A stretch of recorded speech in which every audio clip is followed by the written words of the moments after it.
제가 종종 인용하는데 서울 소재 뭐 아파트 단지 한 분이 다 갖고 있지 않습니까? 근데 그게 이제 한 3, 4천억 되지만 종부세 안 내지 않습니까? 물론 그게 제도를 잘 적용했기 때문에 종부세 안 내지만은 일반인이 봤을 때 자기는 15억짜리 두 채 있어서 30억에서 종부세를 3천만 원 냈는데 이게 20년 기준입니다. 3천만 원 냈는데 저분 3천억이 있으신데 종부세를 빵원을 내셨네. 어떻게 빵원 내셨지? 종부세를 비합산 받는 그런 기법을 적용받으셨구나. 나는 집이 두 채 있는데 지방에 있는 부모주택이랑 내 집이랑 합쳐가지고 두 채인데 종부세 세율을 최대로 맞아버리니까 뭐냐! 막 이러면서 이제 화를 냈었던 게 지난 정부였거든요. 그래서 종부세는 많이 갖고 있어서 많이 내는 세금이 아니라 운 나쁘면 많이 내는 세금이다 보니까 논란이 많았던 거예요. 저 개인적으로는 만약에 고치면 어떻게 고치냐면은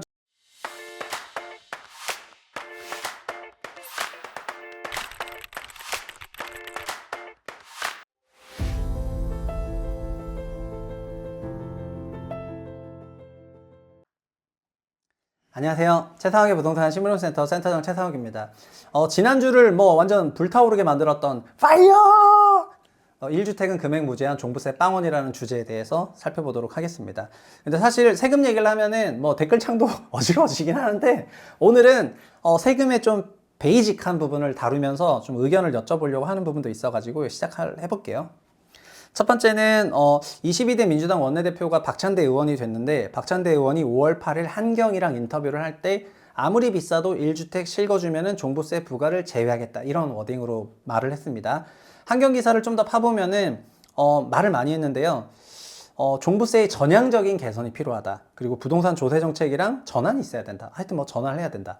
문재인 정부는 국민 수용성을 고려하지 않고 이념적인 틀에서 부동산 세제를 밀어붙여 실패를 경험했다. 이렇게 얘기를 했습니다. 박찬대 의원도 삼선 의원인가 그러세요. 그래서 문재인 정부를 경험했는데 어쨌든 그 당시에는 그러니까는 1주택자라고 다 살려준 게 아니라 15억 넘는 주택은 뭐 대출 중지 막 이렇게 가액으로 끊었기 때문에 비싼 집을 갖고 있는 사람을 어느 정도 좀 적폐화했었다 이런 말을 한 것 같습니다. 그래서 우리 경제가 성숙 단계로 가면서 주택을 보유한 중산층 비중이 높아졌고 맞죠. 유주택 비중이 57%니까요. 부동산이 국민 전체 자산에서 차지하는 비중이 커졌다. 지금 6천조가 넘으니까 어마어마하죠. 그래서 이렇게 많은데 그냥 막 국민 대다수에게 미치는 영향을 고려해야 된다 이런 식의 발언을 했고요. 그래서 이렇게 실제로 민주당의 다른 박성준 의원 같은 경우에도 이번 총선할 때 종부세 깎자 이런 걸 공약으로 발표했었거든요. 그래서 그냥 갑자기 나온 건 아니다. 이런 식으로 한경이랑 인터뷰를 했습니다.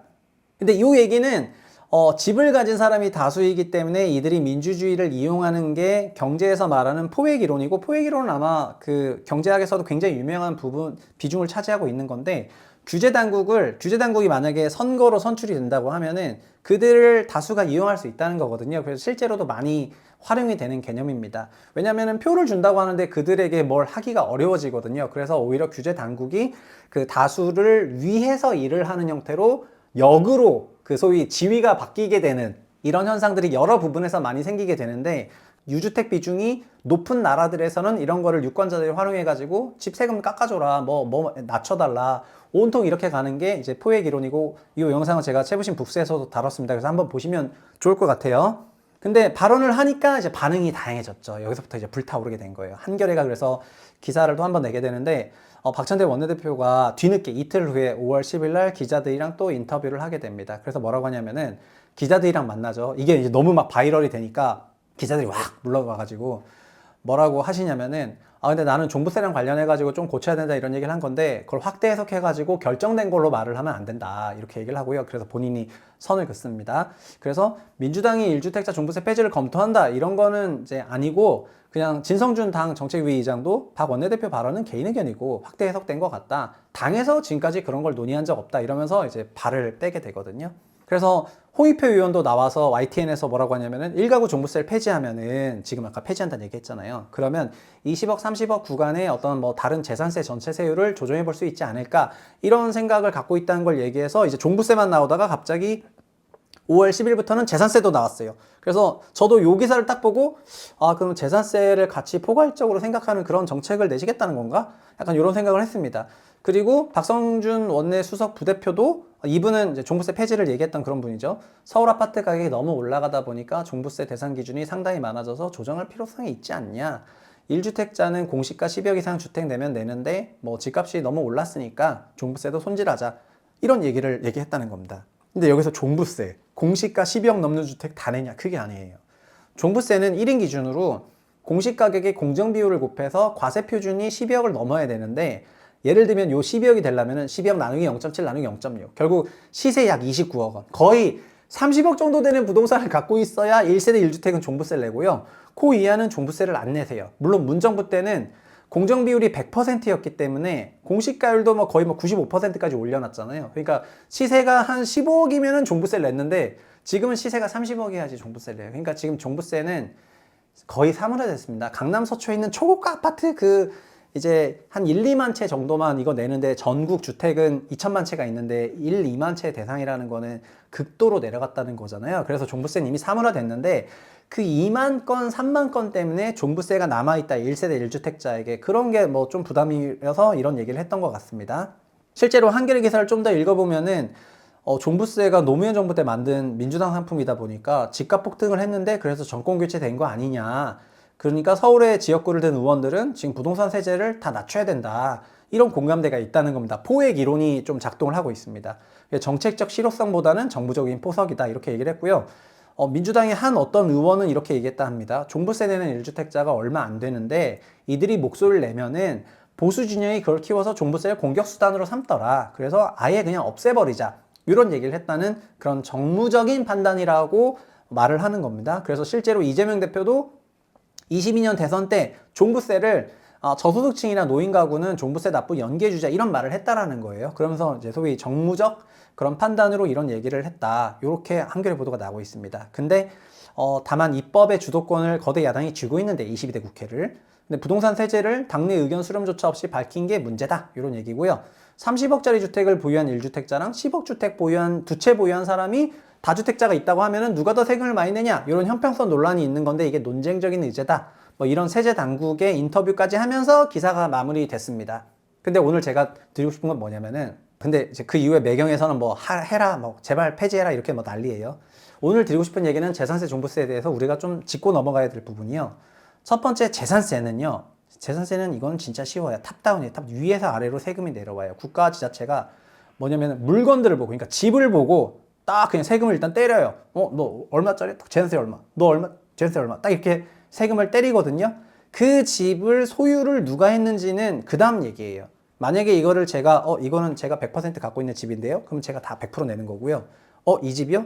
이 집에 부과된 재산세는 3명이 나눠 갖고 있는 집인데요. 그럼 3분의 1씩 내는 거예요. 그러니까 굉장히 간단하고 거의 뭐 오해가 있을 수가 없어요. 있을 수가 없고요. 그리고 재산세도 근본적으로 합산이 돼요. 합산이 되는데, 재산세 자체가 누진과세니까 요 집도 이렇게 요 집도 이렇게 시작하면은 합산이 되긴 되지만 낮은 레벨에서 합산되니까 그 누진율이 약하거든요. 그러니까 문재인 정부, 노무현 정부 때 뭘 만들었냐면은, 이거 누진율이 너무 약한데 보유세 주택을 많이 갖고 있으면 저놈한테 빡 그 중과를 때리고 싶은데 재산세제의 낮은 레벨에서 이렇게 세금을 내니까 너무 약한 거예요. 그래서 종부세를 만들어내는 거죠. 어떻게 만들어내냐면은, 종부세는 인별로 물어봐요. 그 사람한테 선생님, 종부세 대상 집이 몇 채가 있으십니까? 물어봐서 거꾸로 저요? 제가 갖고 있는 집들 중에서 얘는 종부세 집이네요. 그럼 얘를 신고하는 방식이어서 바텀업 방식의 과세고 인별 과세가 되는 겁니다. 다만 여기서 어떤 맹점이 있었냐면은, 이 그림에서 이 사람은 집이 5채죠. 집이 5채인데 파란색의 4채는 다 종부세 비합산 대상인 거예요. 종부세 비합산. 그러니까 종부세 적용 주택이 아니고 내가 살고 있는, 내가 사는 이 집만 종부세 대상인 거예요. 그럼 저는 뭐라고 하냐면, 저는 5채인데요. 한 채만 종부세 대상이고요. 4채는 아닙니다. 하고 이 사람은 종부세에서 4채 빠지고 한 채만 내는 겁니다. 그러니까 재산세에서는 다 부과를 받았어요. 재산세에서는 다 부과를 받았는데 종부세에서는 4채는 빠지고 한 채만 내는 거예요. 그러니까 이 종부세라는 놈이 원래 원칙대로 뭐 작동했으면 잘 작동했을 수도 있는데, 이 합산 비합산 메커니즘을 이용해 가지고 종부세를 빼는 방식이 어마어마하게 발전을 했고, 그것 때문에 주택임대사업자, 법인, 뭐 신탁, 유언신탁 온통 이런 걸 맡기면서 이제 다 회피하다 보니까 종부세 과세 형평성이 어마어마한 논란이 됐었던 게 이제 지난 정부 그 조세 제도다, 그렇게 말씀을 드리겠습니다. 근데 소득이라는 거는 벌면 버는 만큼 내는데, 부동산은 똑같이 많이 갖고 있으면 많이 갖고 있는 만큼 내면 되는데, 가액 기준으로요. 근데 이 종부세라는 거는 여러 채를 갖고 있더라도 심지어 제가 종종 인용하는데 서울 소재 뭐 아파트 단지 한 분이 다 갖고 있지 않습니까? 근데 그게 이제 한 3, 4천억 되지만 종부세 안 내지 않습니까? 물론 그게 제도를 잘 적용했기 때문에 종부세 안 내지만은 일반인이 봤을 때 자기는 15억짜리 두 채 있어서 30억에서 종부세를 3천만 원 냈는데 이게 20년 기준입니다. 3천만 원 냈는데 저분 3천억이 있으신데 종부세를 빵원을 내셨네. 어떻게 빵원 내셨지? 종부세를 비합산 받는 그런 기법을 적용받으셨구나. 그리고 어떤 사람은 30억짜리 집이 8채가 있는데 7채를 다 신탁으로 맡겨버리니까 한 채는 종부세 1세대 1주택자를 적용받아서 굉장히 낮은 금액을 받고, 그래서 저 사람은 와, 집이 한 어마어마하게 있는 거 내가 다 알고 있는데 우리 회사 임원인데 나는 집이 두 채 있는데 지방에 있는 부모주택이랑 내 집이랑 합쳐가지고 두 채인데 종부세 세율을 최대로 맞아버리니까 뭐냐! 막 이러면서 이제 화를 냈었던 게 지난 정부였거든요. 그래서 종부세는 많이 갖고 있어서 많이 내는 세금이 아니라 운 나쁘면 많이 내는 세금이다 보니까 논란이 많았던 거예요. 근데 그거를 지금 다시 재점화를 시켰기 때문에 제가 이거를 보고 어떤 생각일까? 이런 생각을 하면서 좀 봤는데요. 저 개인적으로는 만약에 고치면 어떻게 고치냐면은 저는 그냥 종부세 폐지입니다. 종부세 이상해, 이 법은. 그래서 그냥 종부세 완전 없애버리고 재산세제가 누진과세가 약하니까 누진과세 최고 구간 세율을 더 많이 만들어내가지고 어차피 물건으로 재산세 다 때리면은 회피할 수 있는 사람이 없잖아요. 그러니까 재산세제로 일어나해가지고 이거를 더 제조하는 게 나을 것 같다. 이런 얘기를 하면은 종부세는 국세고 재산세는 지방세고 뭐 온통 이런 얘기를 하는데 그거는 다른 방식으로 분배를 하시고 과세의 형평성이나 이런 것들은 그냥 그렇게 가져갔으면 좋겠습니다. 그러나 저는 방구석 유튜버야, 채부심이야. 그래서 제 생각은 이렇지만 어쨌든 다른 많은 세제 전문가들도 생각도 있을 거라 생각을 하고요. 구독자분들도 이런 종부세 관련해서 어떤 생각 하시는지 궁금하거든요. 여기 댓글로 남겨주시면 감사하겠습니다. 오늘 채부심 물러가겠습니다. 감사합니다.